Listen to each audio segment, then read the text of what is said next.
दोस्तों मान लो आप एक स्टूडेंट हैं और आपको अच्छे से पता है अधिक टीवी देखना आपकी स्टडीज को नुकसान दे रहा है। आप फिर भी टीवी हर रोज देखते हैं। आपका भार जरूरत से अधिक है, आप फिर भी वो खाना खाते हैं जिससे आपका भार बढ़े। तो सच मानिए, आपका माइंड या आपका मन आपके वश में नहीं है। आप अपना लक्ष्य तभी हासिल कर सकते हैं जब आपका मन आपके वश में हो, और अगर आप अपने मन के वश में हैं तो लक्ष्य को तो भूल ही जाएं। कई लोग कहते हैं मेरा जो दिल करता है मैं वो करता हूँ, पर ये गलत है। आप वो कीजिए जो आपको करना चाहिए, वो मत कीजिए जो आपका मन करता है। पर इस मन को वश में करना भी कठिन है। श्रीमद् भगवत गीता में स्वयं भगवान श्री कृष्ण ने मन को वश में करने के 2 अचूक उपाय बताए हैं। आज इस वीडियो में हम उनके बारे में डिटेल में जानेंगे। यकीन मानिए, आप इन दोनों तरीकों से अपने मन को अपना गुलाम बना सकते हैं। ये उतना सरल नहीं होगा, पर नामुमकिन तो बिल्कुल नहीं है। तो वीडियो शुरू करने से पहले थोड़ा धार्मिक हो जाते हैं। मेरा मतलब है चैनल को सब्सक्राइब करके घंटी बजा दीजिए। दोस्तों, हमारा मन एक बेलगाम घोड़े की तरह है।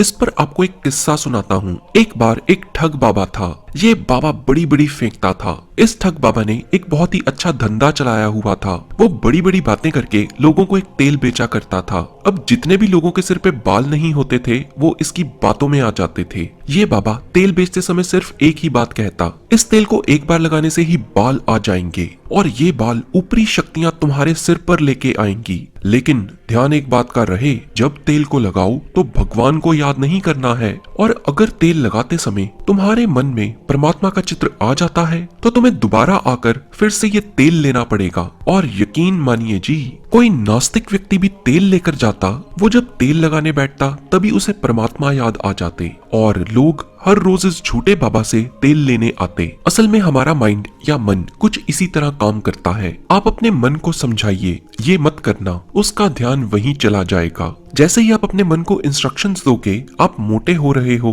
और कल से मीठा नहीं खाओगे, बस तुम्हारे माइंड में मीठा ही घूमता रहेगा। श्रीमद् भगवत गीता के 6 अध्याय के 34 श्लोक में अर्जुन पूछते हैं, हे कृष्ण, ये मन चंचल है, बलवान है और हठी भी बहुत है, और इस मन को वश में करना वायु को वश में करने से भी मुश्किल है। और अगले श्लोक में भगवान श्री कृष्ण मन को वश में करने की 2 विधियां यानी 2 टेक्निक्स बताते हैं। पहली टेक्निक को एक कहानी से समझते हैं। एक छोटे गांव में एक नाई था। पूरे गांव में वो केवल अकेला ही नाई था, तो उसकी दुकान खूब चलती थी। उसके 2 पुत्र थे। उसका बड़ा बेटा 12 सालों से उसकी दुकान में लोगों के बाल काटने में उसकी मदद कर रहा था। छोटे पुत्र को अभी 1 महीना ही हुआ था कि उसने अपने पिता की दुकान पर जाना शुरू किया, अथवा कुछ ही दिनों बाद नाई की मृत्यु हो गई। बड़े लड़के को बहुत ही अनुभव था, मगर पिता की मृत्यु के बाद वो गलत संगत में पड़ गया और नशे करने शुरू कर दिए। अपने छोटे भाई से झगड़ा भी रोज करता था वो। एक दिन छोटे भाई को उसने बहुत बुरा भला कहा।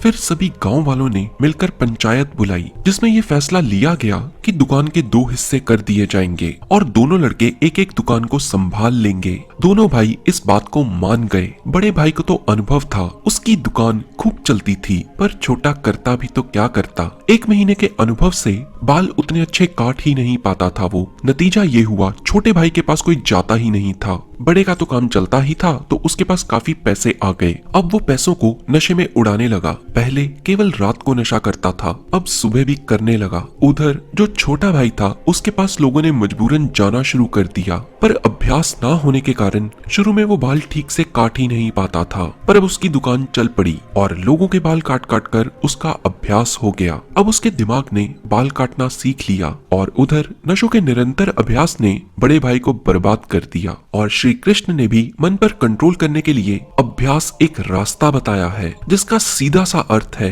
श्री कृष्ण कहते हैं आपको बार बार प्रयास करना होगा। पहली बार आप सफल नहीं हो पाएंगे, निरंतर अभ्यास ही सफलता दिलाएगी। और दूसरा तरीका है वैराग्य यानी डिटैचमेंट। वैराग्य मन की वो अवस्था है जिसमें मन में किसी के प्रति राग भाव नहीं होता। और हाँ, वैराग्य का अर्थ ये नहीं है कि आप जंगलों में चले जाएं। इसका अर्थ है आप चीजों के प्रति लगाव ना रखें। इसको भी एक उदाहरण द्वारा समझते हैं। मान लीजिए आप एक स्टूडेंट हैं और आपको हर रोज एक टीवी सीरियल देखने की आदत है, और ये टीवी सीरियल हर रात 8:30 बजे आता है। आप अपनी इस लत से परेशान हैं और आप टीवी देखना बंद करना चाहते हैं, इसके लिए आपको टीवी देखने से दूर होना होगा। आप इस समय सैर पर जा सकते हैं, प्रार्थना कर सकते हैं या कुछ और कर सकते हैं और इस अभ्यास से आप उस टीवी सीरियल के प्रति वैराग्य पैदा कर लेंगे और सीरियल पर आपकी पकड़ थोड़ी कम हो जाएगी। दोस्तों, वैराग्य तभी संभव है जब इस चीज का ज्ञान हो जाए, लालसा और कामना का कोई अंत नहीं अथवा इसमें डूबने का कोई फायदा नहीं।